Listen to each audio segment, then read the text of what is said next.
talk, he gets his first board. This is the man who led the league in rebounding, averaging 15.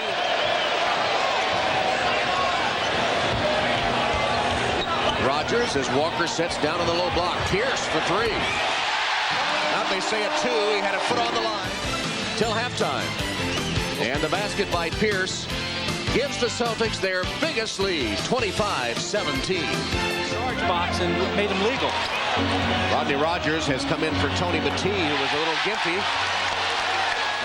Boy, the Celtics just are not honoring these outside shooters of the Detroit Pistons. They just stopping any kind of penetration. And Pierce pops in a quick three. Well, he's nothing. Well, this is the Paul Pierce people are used to seeing, coming down in transition, pulling up and banging down the three-point shot. 14-point Boston lead. 5 minutes to play third quarter. Pierce. Well, Pierce just exploded into the paint. He came off that screen. Forward if you're trying to lead that player. Wallace knocked it away from Pierce for a moment. Pierce got in the air. And will shoot two. Or three. It was a three-point attempt, wasn't it? It was a three-point attempt. I mean, he does a good job of getting him up in the air, but I thought Wallace did a pretty good job of avoiding that. He actually had a foot on the line, so it should be only 2 free throws. I wouldn't have been crazy about that call if I was the coach.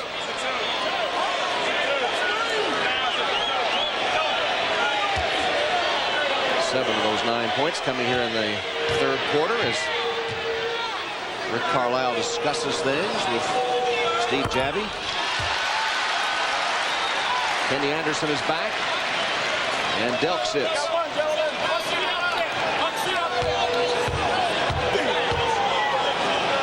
points from the point guard spot for the Celtics today.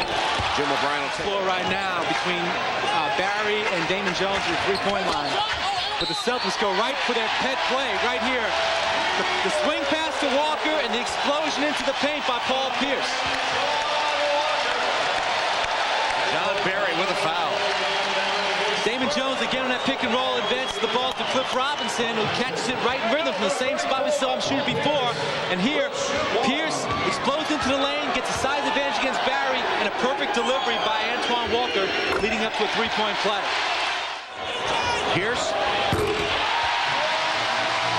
He's running down. It's probably around 6 or 5 right now. Next thing, he jab steps, pulls up for that medium range shot. He knows he's on this quarter and in this half. If they can hold on, and Paul Pierce steps to the free throw line. Here again, an early foul trouble by the Detroit Pistons in this fourth quarter.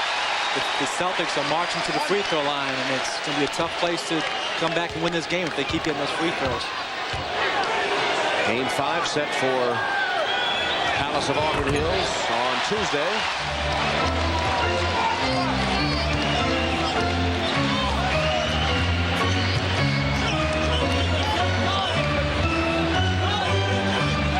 Shot clock at 5. Pierce. And 1. There he is again, Mr. Fourth Quarter.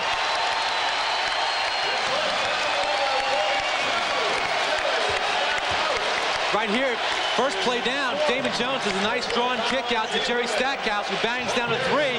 Much needed point production from Stackhouse.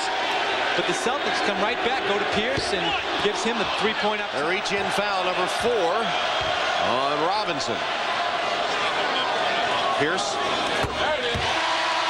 He'll have one more. And don't forget, next Saturday, 5 o'clock Eastern Time, we'll be on hand at Pimlico for the second leg of the Visa Triple Crown, the Preakness Stakes. War Emblem, the wire-to-wire winner for Bob Baffert in the Kentucky Derby at 20, just over 4 minutes remaining. Robinson blocked by Pierce, who saves it inbounds. Here's Walker. Antoine Walker, good. He settles down, backs him into the post. Cliff Robinson was actually looking to try and make a pass to Corliss Williamson on this play. Great hands by the Celtics. They get it to Walker.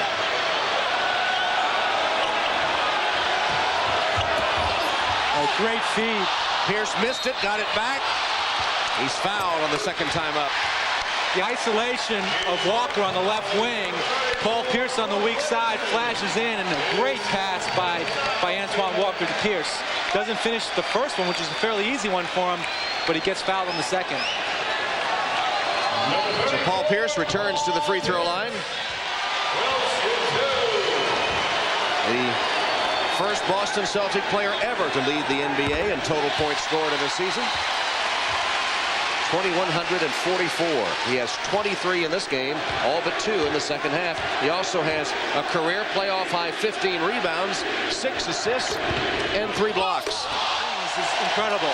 17, a career playoff high rebounds for Pierce. He was fouled by Jerry Stackhouse. So with 29.9 seconds, Stackhouse commits number 5 and puts Pierce back on the strike. Wallace did his part, 21 rebounds. But the Pistons once again having trouble scoring points, hovering around the 30% shooting mark most of the game. They'll go back to Detroit for Tuesday's game, trailing 3-1. They won game 1, the Pistons, and then the Celtics reeling off 3 in a row. Kenny Anderson gets an ovation.